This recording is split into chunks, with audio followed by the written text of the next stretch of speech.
जय हिंद। इससे पहले के ग्लैंड नाम के चैप्टर के पार्ट 1 में हमने आपको बहिर्स्रावी ग्रंथियों के बारे में बता दिए थे, और वही हम आपको बहिर्स्रावी ग्रंथि, अंतरस्रावी ग्रंथि और मिश्रित ग्रंथि में अंतर भी बता दिए थे। इस पार्ट में हम लोग अंतरस्रावी ग्रंथियों के बारे में एकदम डिटेल से चर्चा करेंगे। अंतरस्रावी ग्रंथि यानी इंडोक्राइन ग्लैंड, उस ग्लैंड को कहते हैं जिससे हार्मोन निकलता है और वो ब्लड से टच हो जाता है। ब्लड से टच हो जाता है, अतः इससे स्पष्ट होता है कि उस हार्मोन को निकलने के लिए कोई अलग से डक्ट यानी नली नहीं थी, अतः यह नलिका विहीन होती है, डक्टलेस होती है। इतना समझ में आ गया। अब अंतरस्रावी ग्रंथियों को हम लोग ना शरीर के हिसाब से ऊपर से लेकर नीचे तक लाइन बाय लाइन हम देखते चलेंगे। तो सबसे पहला आता है अंतरस्रावी ग्रंथि हाइपोथैलेमस। देखिए, हाइपोथैलेमस भले ग्रंथि में पढ़ना है, बट इसके बारे में डिटेल से जानकारी हम आपको ब्रेन नाम के चैप्टर में दे दी है। आप लोग को कंफ्यूजन क्यों होता है कि हर चीज हर जगह नहीं पढ़ना चाहिए, उस चीज को स्पेशली उस चैप्टर में देखिए, और जहां जितनी जरूरत हो उस चैप्टर में बस उतना ही ध्यान दीजिए। हाइपोथैलेमस एक छोटी सी ग्रंथि है, थैला है, जो ब्रेन में पाया जाता है। ये ब्रेन में पाया जाता है। ये कौन सा हार्मोन छोड़ता है? तो नर्वस हार्मोन छोड़ता है, और जिस वजह से ये पूरे अन्य अंतःस्रावी ग्रंथियों को कंट्रोल करता है। तो क्वेश्चन आएगा, वह कौन सी ग्रंथि है जो अन्य सभी ग्रंथियों को कंट्रोल करती है? तो हाइपोथैलेमस। ब्रेन में हम आपको बताए थे कि यही हाइपोथैलेमस है भूख, प्यास, ठंडी, गर्मी, बरसात, प्रेम, घृणा इत्यादि को नियंत्रित करता है। तो वो ब्रेन में समझेंगे। यहां बस इतना समझिए कि अंतःस्रावी जितनी भी ग्रंथियां हैं वो सबको सब कौन कंट्रोल कर देता है? हाइपोथैलेमस। कितना समझ में आ गया ब्रेन में। अब उसके बाद देखते हैं हम लोग पीनियल ग्रंथि।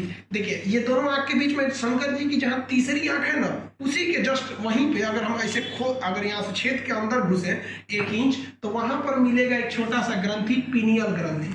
अब ये पीनियल ग्रंथि को ध्यान से समझिएगा। ये पीनियल ग्रंथि से 2 तरह का हार्मोन निकलता है, एक निकलता है मेलाटोनिन और एक निकलता है सेरोटोनिन। तो मेलाटोनिन और सेरोटोनिन दोनों के अलग अलग कार्य हैं। देखिएगा, रात के समय हमारा स्किन हल्का काला पड़ने लगता है, तो मेलानिन से याद रखिएगा, मेलाटोनिन रात के समय ये रंग को काला करता है, दिन के समय नहीं। रात के समय जब धूप नहीं पड़ेगी ना, तो रंग को हल्का ये डार्क कर देता है। कौन सा? मेलाटोनिन। तो ये रंग को करता है। और साथ ही साथ इसी मेलाटोनिन का ही एक अलग रूप है जिसको कहते हैं सेरोटोनिन। ये सेरोटोनिन हार्मोन क्या करता है? ये हमें नींद लाता है। ये क्या लाता है? नींद लाता है। अब यह ध्यान से समझिए, इन दोनों में एक खासियत। सेरोटोनिन कहता है कि जब तक आंख पर रोशनी पहुंचेगी हम अच्छा से नींद नहीं लाएंगे, अतः अगर चाहते हो कि नींद अच्छी आए तो लाइट बंद करो। जैसे लाइट बंद होगी सेरोटोनिन निकलने लगेगा और अच्छी नींद आएगी। इसलिए आप लोग को भी देखते होंगे लॉज वगैरह में, जब नींद आता होगा तो आप लोग कहते हैं भाई लाइट बंद करो, अब सोने जा रहे हैं। समझ में आ गया।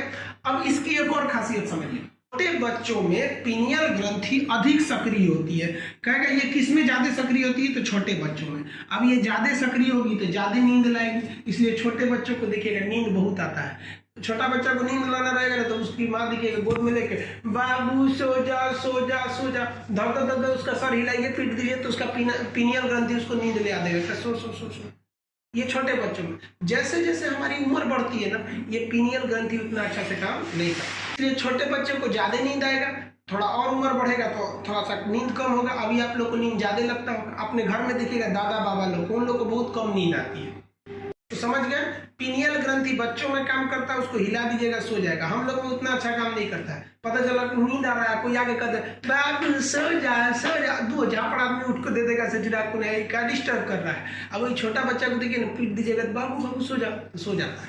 तो ये समझ में आ गया। इस ग्रंथि को हम लोग बायोलॉजिकल ग्रंथि के नाम से भी जानते हैं, क्योंकि यह दोनों आंखों के बीच में यहाँ अंदर की ओर पाया जाता है, इसलिए इसे कई वैज्ञानिक तीसरी आंख या थर्ड आईज के नाम से जानते हैं। तो ये आप पीनियल ग्रंथि समझ गए। ये जो ग्रंथि होती है ये भी कैसी है? अंतःस्रावी ग्रंथि। क्यों अंतःस्रावी है? क्योंकि हार्मोन छोड़ता है, किसी को कोई दिक्कत नहीं। अब इसी पीनियल के बगल में एक ग्रंथि पाई जाती है जिसे हम कहते हैं पिट्यूटरी यानी पीयूष ग्रंथि। देखिए, पीयूष ग्रंथि को हम लास्ट में देखेंगे। क्यों? क्योंकि अभी आप पीयूष ग्रंथि देखने लगेंगे ना, तो पीयूष ग्रंथि से बहुत सारे हार्मोन निकलते हैं और आपका मनोबल कमजोर होते लगेगा। आपको लगेगा कि हम बहुत कमजोर हैं बायोलॉजी, हमें समझ में नहीं आ रहा है। इसलिए मनोबल न टूटे, इसलिए हम लोग उसको साइड में देखें। समझ में आ गया कि नहीं आ गया? तो उसको हम लोग थोड़ा सा साइड में देखते हैं। अभी उसको रहने देते हैं, अब थोड़ा सा और नीचे उतरते हैं। ब्रेन में 3 ग्रंथि, हाइपोथैलेमस, पीनियल और पीयूष। पीयूष को हम साइड में देखेंगे। अब आ जाते हैं गर्दन में एक ही बात। अगली जो अंतःस्रावी ग्रंथि आती है गर्दन में। गर्दन में जो ग्रंथि होती है उसे कहते हैं थायराइड ग्रंथि। ये सबसे बड़ी अंतःस्रावी है। देखिए सबसे बड़ी ग्रंथि लीवर है, अब वो बहिर्स्रावी है। अंतःस्रावी में सबसे बड़ी अंतःस्रावी जो ग्रंथि है वो है थायराइड ग्रंथि। इसे हम लोग हिंदी में क्या कहते हैं, आउटू ग्रंथि कहते हैं। हिंदी में क्या कहेंगे, आउटू ग्रंथि। ये बीपी को कम कर देती है, कंट्रोल कर देती है बीपी को। क्यों? क्योंकि इसमें थायरॉक्सिन नामक हार्मोन पाया जाता है। तो थायरॉक्सिन हार्मोन कहाँ निकलता है, आउटू यानी थायराइड ग्रंथि से।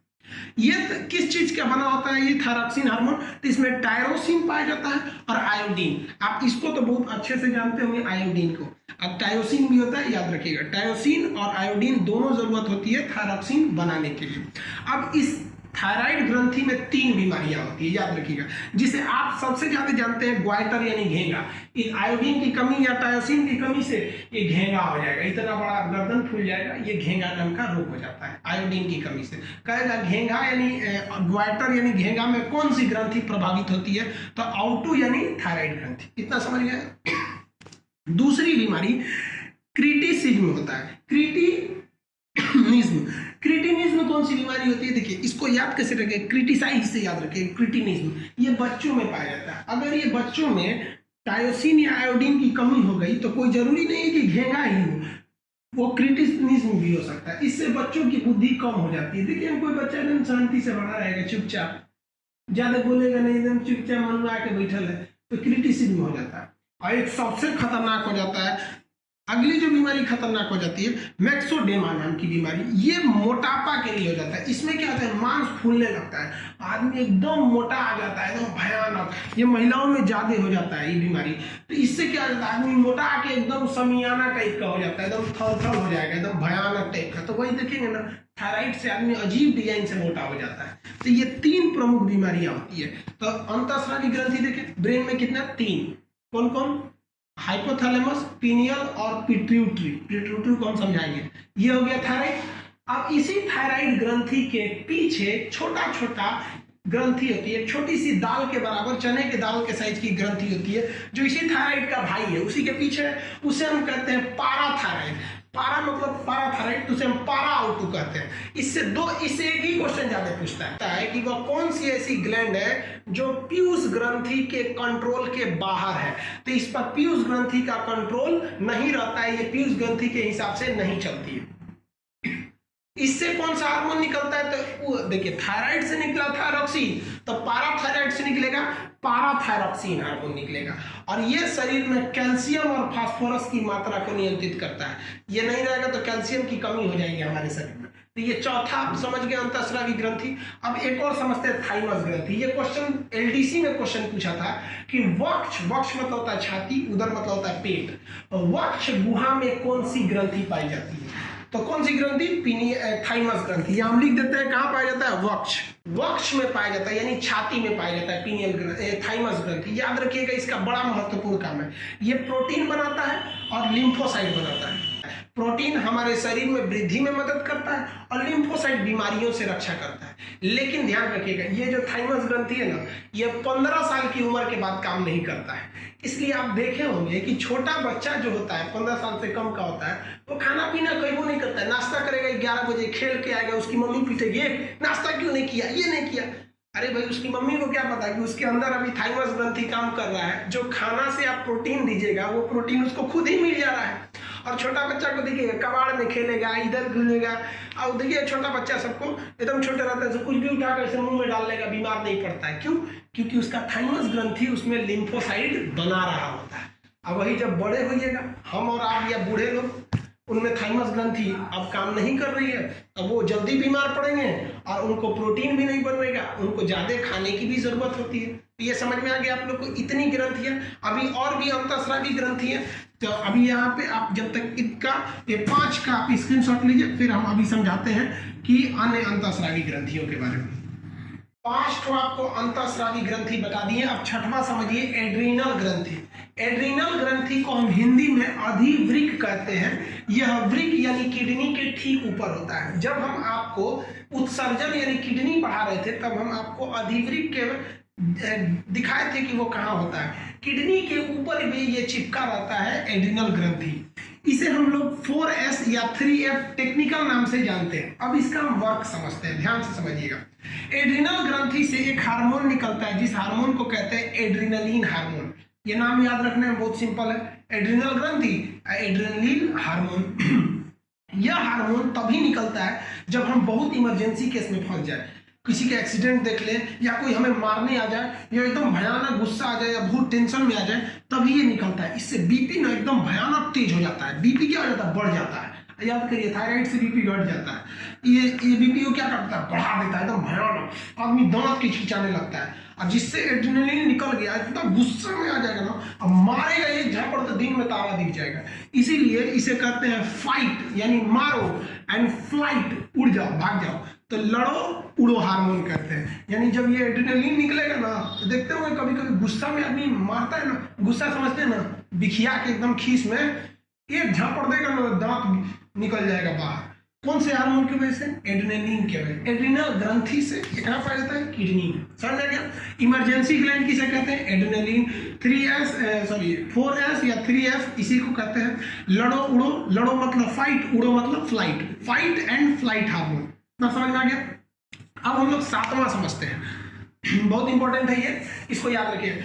Gonad gland. गोनाड ग्लैंड किसे कहते हैं? जितने भी जनन ग्रंथि होती है, जनन ग्रंथि एक मेल में होगा ये टेस्टिस, और फीमेल में होगा ओवरी। तो ध्यान दीजिए, गोनाड ग्लैंड को हम क्या कहते हैं? जनन ग्रंथि। इससे कौन से हार्मोन निकलेंगे? स्पष्ट है कि जनन हार्मोन निकलेंगे। अब किराना की दुकान पे मछली थोड़े मिलेगी, किराना का सामान मिलेगा। तो जनन ग्रंथि से कौन सा हार्मोन निकलेगा? जनन हार्मोन। अब यही समझिएगा, जितने भी जनन हार्मोन होते हैं वो स्टेरॉइड के बने होते हैं। ये हम न्यूट्रिशन चैप्टर में बताएंगे। स्टेरॉइड क्या होता है, प्रोटीन क्या होता है। जितने हार्मोन है सभी के सभी हार्मोन प्रोटीन के बने होते हैं, लेकिन याद रखिएगा, जनन हार्मोन स्टेरॉइड के बने होते हैं। इन ग्रंथियों के बारे में डिटेल से चर्चा प्रजनन यानी रिप्रोडक्शन नामक चैप्टर में किया जाता है। ग्रंथि नामक चैप्टर में उतनी चर्चा इस पर नहीं की जाती है, फिर भी हम आपको थोड़ा इस पर बता देते हैं। गोनाड ग्लैंड यानी जनन ग्रंथियां मेल में अलग होती है और फीमेल में अलग होती है। मेल में जो जनन ग्रंथि है टेस्टिस, उसके 2 टेस्टिस होते हैं जो शरीर के बाहर होते हैं। तो ये हो गए टेस्टिस। टेस्टिस से क्या निकलता है? टेस्टोस्टेरोन। टेस्टोस्टेरोन जो होता है, इसी के कारण पेशाब में थोड़ा सा गंध भी आता है। टेस्टोस्टेरोन ये उसके जनन हार्मोन है। ये हम प्रजनन में आपको समझाएंगे। कुत्ता देखिएगा पेशाब कर करके अपना बॉर्डर बना देता है। किससे?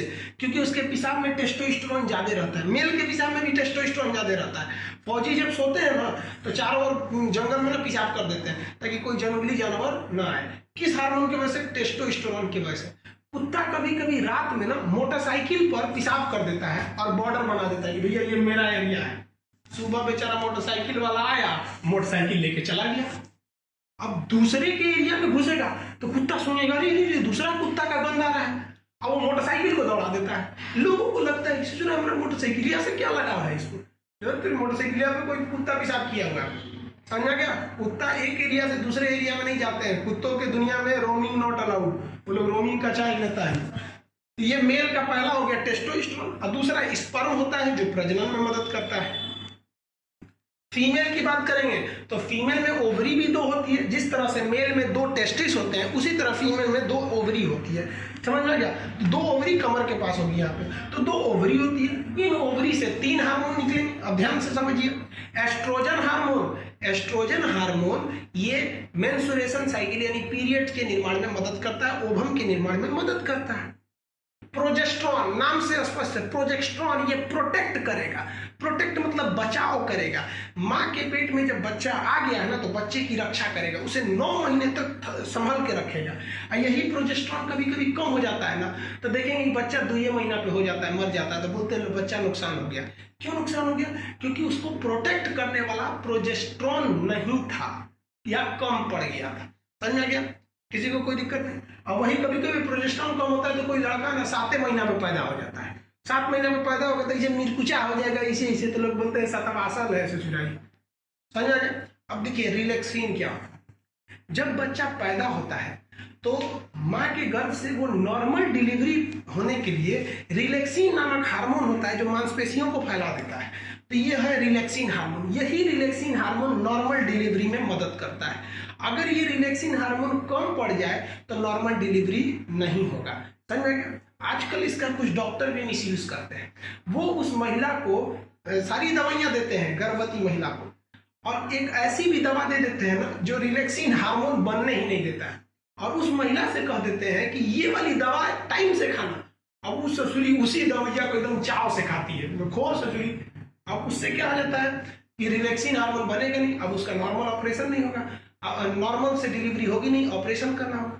ऑपरेशन से लड़का को तो कोई दिक्कत नहीं होता है, महिला को ज्यादा सुरक्षा देना पड़ता है लड़का से। 6 महीना तक सीढ़ी मत चढ़ो, ये मत करो, मत। एक तो नखरा अपने होती हैं लोग, और उस पे से वो ऑपरेशन हो गया। देहात में वो कहावत कहते हैं, रोए के रहनी तले अखिए खुदा गई, और बढ़िया बहाना मिल गया। तो आप लोग ध्यान दीजिएगा इस सबको, लड़का लोग। ये समझ में आ गया। गोनाड ग्लैंड के बारे में डिटेल से जानकारी हम प्रजनन नाम के चैप्टर में पढ़ेंगे। यहाँ हम आपको हल्का बता दिए गोनाड के बारे में, बाकी तो डिटेल बता। आप इसका एक स्क्रीनशॉट लीजिए, फिर हम आपको सबसे महत्वपूर्ण ग्रंथि पीयूष ग्रंथि के बारे में बताते हैं।